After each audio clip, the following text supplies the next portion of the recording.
వాటికి డీటెయిల్స్ చూస్తే తెలుగు రాష్ట్రాల్లో భూ ప్రకంపనలు వచ్చాయి. ఇది ఒకటి రెండు చోట్ల మాత్రమే కాదు, ఏకంగా 2 రాష్ట్రాల్లో భూమి స్వల్పంగా కంపించింది. అయితే కంపించింది కాసేపటికే అయినా జనం మాత్రం ఉలిక్కి పడ్డారు. భయంతో బయటకు పరుగులు తీశారు. కొన్ని సెకండ్ల పాటు షాక్ లో ఉండిపోయారు జనం.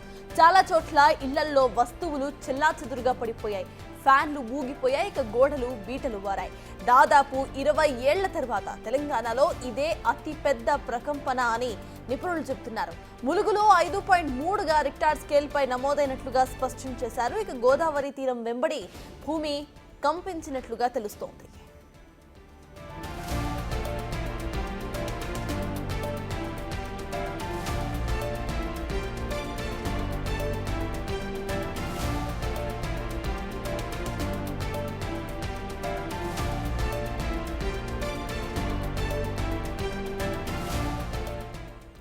ఖమ్మం, భద్రాద్రి, మనుగూరులో 10 సెకండ్ల పాటు భూమి ఊగిపోయింది. ఇక ఏపీలోని విజయవాడ, విశాఖపట్నం, జగ్గయ్యపేటతో సహా పలు ప్రాంతాల్లో భూమి కంపించింది. తెలంగాణలో హైదరాబాద్ నగరంలోని పలు ప్రాంతాలతో పాటు ఉమ్మడి ఖమ్మం, రంగారెడ్డి, వరంగల్ జిల్లాల పరిధిలో ప్రకంపనలు సంభవించాయి. ఇక హైదరాబాద్ నగర పరిధిలోని వనస్థలిపురం, హయాత్ నగర్, అబ్దుల్లాపూర్ మేట్ పరిసర ప్రాంతాల్లో భూమి కంపించింది. ఉమ్మడి వరంగల్ జిల్లాలో ములుగు, హన్మకొండతో పాటు ఉమ్మడి ఖమ్మం జిల్లాలోని కొత్తగూడెం, మణుగూరు, భద్రాచలం, చెర్ల, చింతకాని, నాగులవంచ ప్రాంతాల్లో ప్రకంపనలు వచ్చాయి. ఉమ్మడి ఖమ్మం జిల్లాలో సుమారు 3 సెకండ్ల పాటు ప్రకంపనలు వచ్చినట్టుగా స్థానికులు చెబుతున్నారు.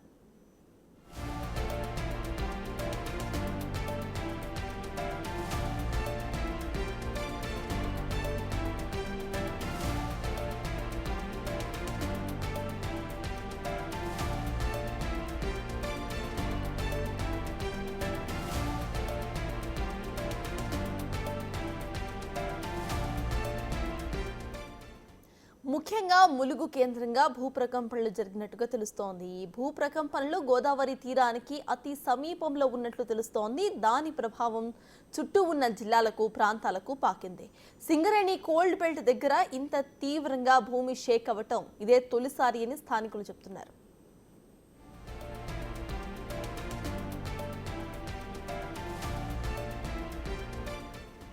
తెలంగాణ పక్క రాష్ట్రమైన ఛత్తీస్గఢ్ రాష్ట్రంలోనూ భూ ప్రకంపనలు నమోదయ్యాయి. సుక్మా, దంతేవాడ, బీజాపూర్, జగదల్పూర్లో భూమి కంపించింది. మొత్తంగా ఈ ప్రకంపనలతో తెలుగు రాష్ట్రాలతో ఛత్తీస్గఢ్ ఒక్కసారిగా ఉలిక్కిపడింది.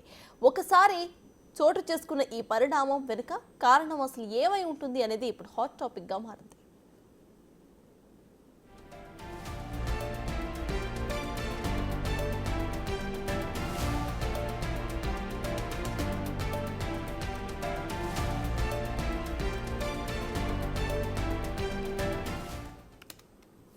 రెండు తెలుగు రాష్ట్రాల్లో భూ ప్రకంపనలు సంభవించాయి. 5.3 నుండి 5.6గా ఇటు భూ ప్రకంపన యొక్క తీవ్రత రెక్టార్ స్కేల్ పై నమోదైంది. ఈ అంశంపై పూర్తి డీటెయిల్స్ మా ప్రతినిధి సుజాత అందిస్తారు. సుజాత, చెప్పండి, హైదరాబాద్ లో కూడా భూ ప్రకంపనలు వచ్చాయి. దాదాపు చాలా ఏళ్ల తర్వాత ఇక్కడ హైదరాబాద్ వాసులు, ఎస్పెషల్లీ తెలంగాణ వాసులు చూస్తున్నారు ఎర్త్ క్వేక్స్ ని. అసలు దీన్ని ఎలా చూడాలి? అప్డేట్స్ ఏంటి?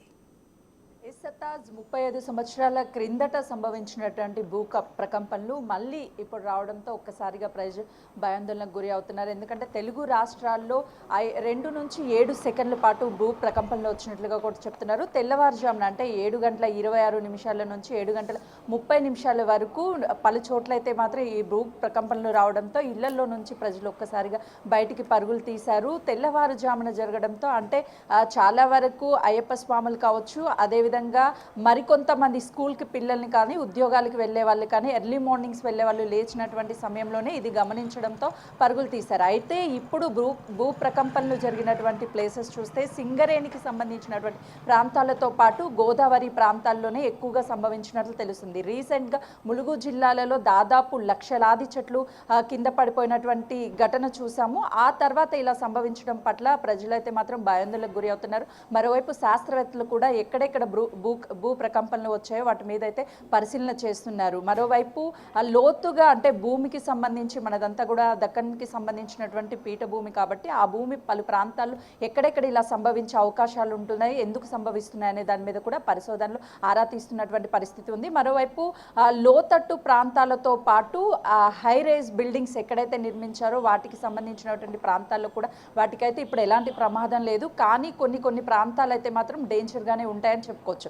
మరోవైపు ఈ దాదాపు ములుగుకి సంబంధించే 5.3 రిక్టర్ స్కేల్ పై నమోదవడంతో ఒక్కసారిగా అయితే శాస్త్రవేత్తలు అలర్ట్గా ఉండాలని చెప్తున్నారు. స్థానికులు కూడా గతంలో ఎప్పుడూ లేని విధంగా ఇప్పుడు భూ ప్రకంపనలు రావడంతో తెలుగు రాష్ట్రాలు జనం ఒక్కసారిగా ఉలిక్కి పడుతున్నారనే చెప్పవచ్చు.